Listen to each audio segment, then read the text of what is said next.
लखनऊ में आर्यन केस के गवाहों में शामिल किया गया किरण गोसावी का सरेंडर हो सकता है। आज तक से बातचीत में बताया जान का खतरा।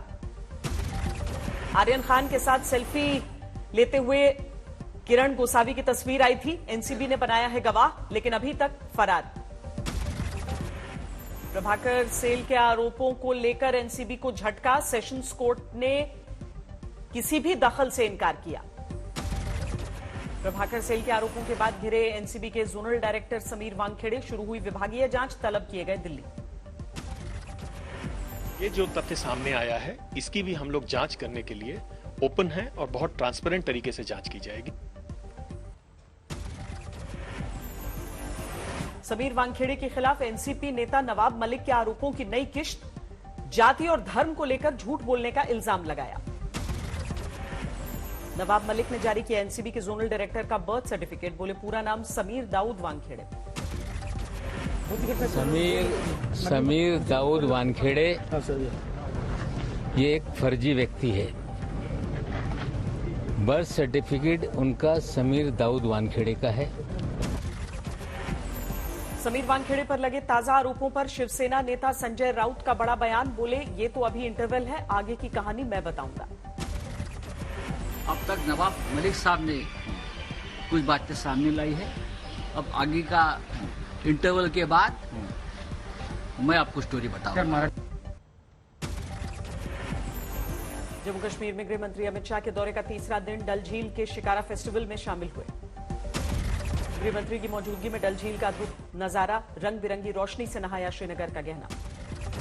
आज भी जम्मू कश्मीर में ही रहेंगे गृह मंत्री अमित शाह। पुलवामा में लेथपुरा कैंप में रात गुजारेंगे।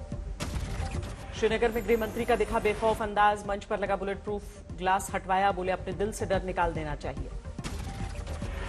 मन खोलकर बात करना चाहता हूं, इसीलिए ना बुलेट प्रूफ है ना कोई सिक्योरिटी है। मैं आपके सामने ऐसे ही खड़ा हूं।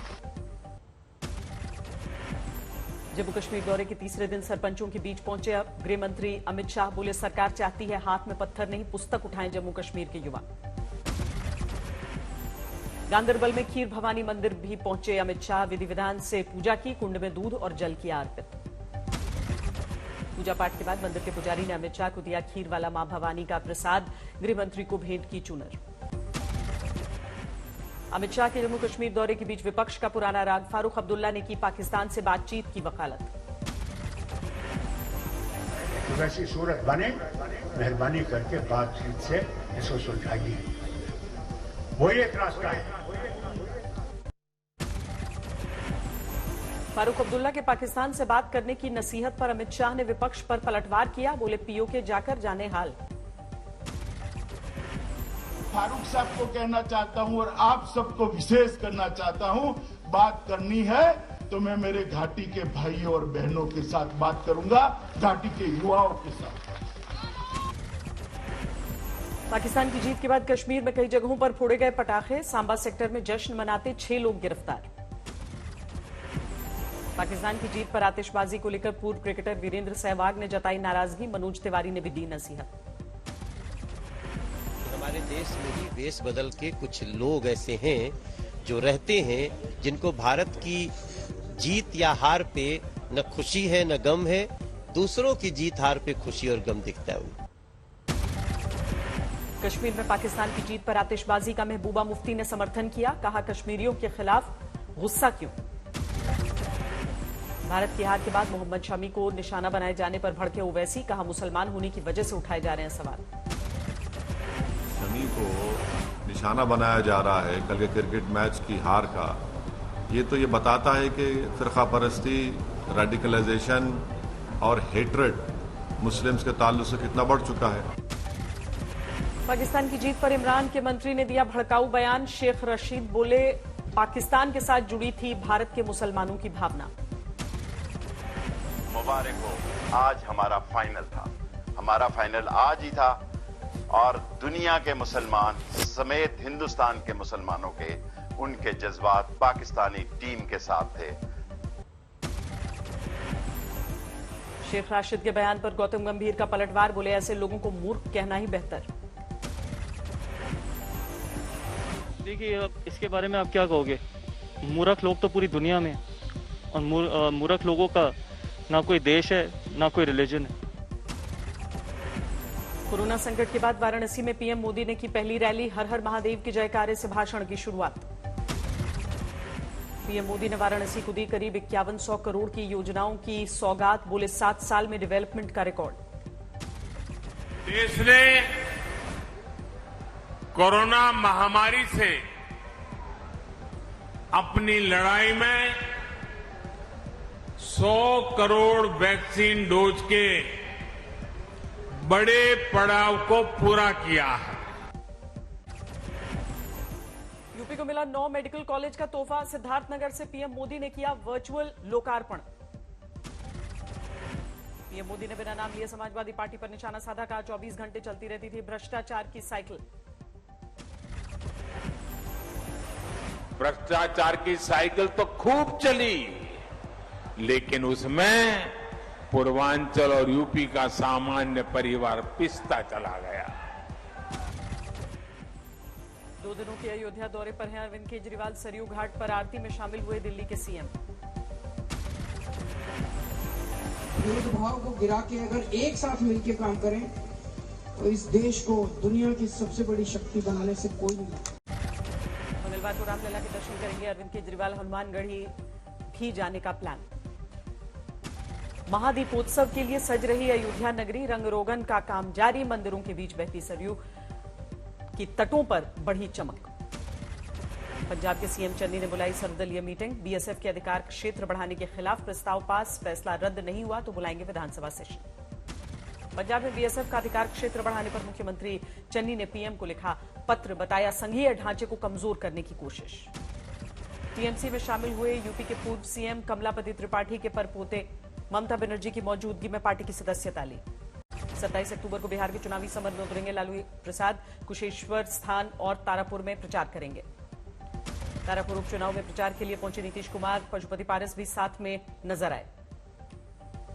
तेजस्वी यादव ने विकास के दावों को लेकर नीतीश पर सवाल उठाए। बोले कमर तोड़ महंगाई के साथ सड़क भी कमर तोड़। पटना में कांग्रेस कार्यकर्ताओं ने जलाया लालू प्रसाद का पुतला।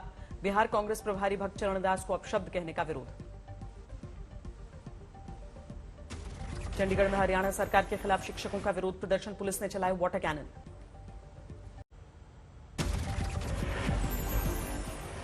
बीमार पड़ा लखीमपुर खीरी कांड का मुख्य आरोपी आशीष मिश्रा। जिला अस्पताल के वीआईपी वार्ड में चल रहा है इलाज। मध्य प्रदेश के निवाड़ी में सीएम की सभा में अफरा तफरी। एक महिला ने चिल्ला चिल्ला कर लगाई मदद की गुहार।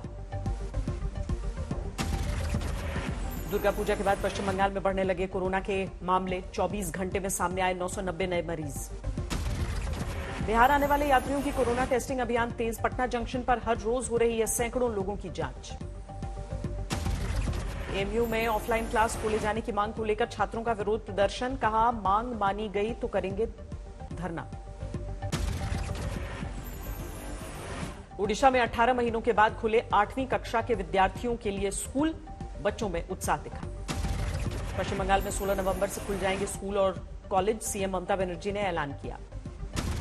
असम नागालैंड बॉर्डर पर टी गार्डन में पहुंचे हेमंत बिस्व शर्मा। चाय बागान कर्मियों के साथ लंच किया। बांग्लादेश में हिंदुओं पर हमले को लेकर जारी है विरोध। कोलकाता में बीजेपी कार्यकर्ताओं का प्रदर्शन। उधम सिंह नगर में किसानों ने किया सीएम के कार्यक्रम का विरोध। हेलीपैड पर कब्जा किया। रद्द करना पड़ा कार्यक्रम। छत्तीसगढ़ के सुकमा में पुलिस को बड़ी कामयाबी। एनकाउंटर में 3 नक्सली ढेर। लखनऊ में पत्नी से विवाद में युवक ने लाइसेंसी पिस्तौल से गोली मारकर जान दी। सुसाइड नोट में पत्नी से विवाद का जिक्र किया।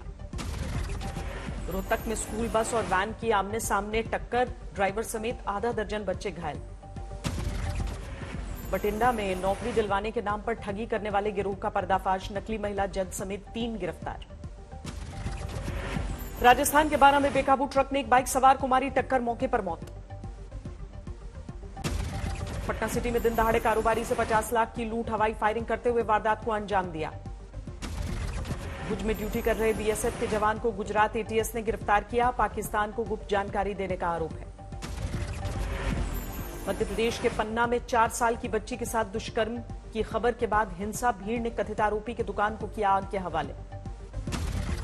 कानपुर में फर्जी कॉल सेंटर बनाकर ठगी करने वाले 3 शातिर गिरफ्तार। इंश्योरेंस किश्त के नाम पर करोड़ों का फर्जीवाड़ा।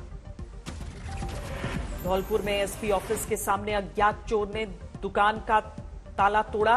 सीसीटीवी कैमरे में तस्वीरें। दिल्ली में 67वें राष्ट्रीय फिल्म पुरस्कारों का आयोजन। साउथ के सुपरस्टार रजनीकांत को मिला दादा साहब फाल्के अवार्ड। मनोज वाजपेयी को फिल्म भोसले के लिए मिला बेस्ट एक्टर का अवार्ड। तमिल मूवी असुरन के लिए सम्मानित किए गए धनुष। मणिकर्णिका और पंगा फिल्म के लिए बेस्ट एक्ट्रेस बनी कंगना रनौत। उपराष्ट्रपति वेंकैया नायडू ने सम्मानित किया। रजनीकांत ने लॉन्च किया बेटी सौंदर्या का ऐप। सोशल मीडिया प्लेटफॉर्म पर शेयर कर सकते हैं 60 सेकंड का ऑडियो। शाहजहांपुर में रामगंगा में आई भीषण बाढ़ ने तबाही मचाई। पानी में डूब गए दर्जनों गांव। उत्तरी कश्मीर के बांदीपुरा में भारी बर्फबारी। सड़कों पर जमा हुई बर्फ की करीब 6 इंच मोटी परत। जम्मू कश्मीर के पीर पंजाल में जारी है सड़कों से बर्फ हटाने की कोशिश। ठप पड़ा है ऐतिहासिक मुगल रोड। हिमाचल प्रदेश के ऊंचाई वाले इलाके में भी बर्फबारी। बर्फ की चादर से ढकी धौलाधार की पहाड़ियां। 5 नवंबर को केदारनाथ जाएंगे प्रधानमंत्री। 10 क्विंटल फूलों से सजाया जा रहा है भगवान केदार का मंदिर। 145 अंकों की मजबूती के साथ 60,967 पर बंद हुआ सेंसेक्स। 10 अंकों की बढ़त के साथ निफ्टी बंद। अप्रैल-अक्टूबर 2022 में 50% से ज्यादा बढ़ सकते हैं सीएनजी के दाम। गैस बाजार के आकलन पर आईसीआईसीआई सिक्योरिटीज की रिपोर्ट। राष्ट्रीय रोजगार नीति के लिए पैनल का गठन करेगी सरकार। देश भर में लाया जाएगा पहला नेशनल एम्प्लॉयमेंट प्लान। मोबाइल खरीदने में ज्यादा रकम खर्च कर रहे हैं भारतीय। त्योहारों में औसतन 20,000 के मोबाइल की होगी बिक्री। इलेक्ट्रिक वाहनों की बिक्री को बढ़ाने के लिए 15,000 करोड़ निवेश करेगी टाटा मोटर्स। 5 साल में 20% हिस्सेदारी बढ़ने का अनुमान है। ओला स्कूटर की बैटरी 18 मिनट में 50% तक हो जाएगी चार्ज। कंपनी के सीईओ ने ट्विटर पर शेयर की तस्वीरें। वेडिंग इंडस्ट्री को पटरी पर लाने के लिए आजमाए जा रहे हैं नए तरीके। शादीशुदा जोड़ों को दिया जा रहा है बेस्ट कपल फॉरएवर जैसे अवार्ड। कोयला संकट से 5,000 से ज्यादा एल्यूमिनियम यूनिट्स परेशान। आईआईवीसीसी ने कहा 15 दिनों की जगह एसएमईज के पास केवल 1.5 से 3 दिनों का भंडार। अंतर्राष्ट्रीय वैश्य महासम्मेलन के कार्यक्रम में शामिल हुए नितिन गडकरी। कहा व्यापारियों की समस्याओं के समाधान से देश की होगी आर्थिक तरक्की। पाकिस्तान अफगानिस्तान के बीच अमन सीमा बंद करने के खिलाफ हिंसा। बॉर्डर गार्ड ने दागे आंसू गैस के गोले। तालिबान ने 5 अक्टूबर को किया है बंद। शरणार्थी कैंप में तब्दील हुआ काबुल का एक पार्क। करीब 4,000 रिफ्यूजी ने ले रखी है शरण।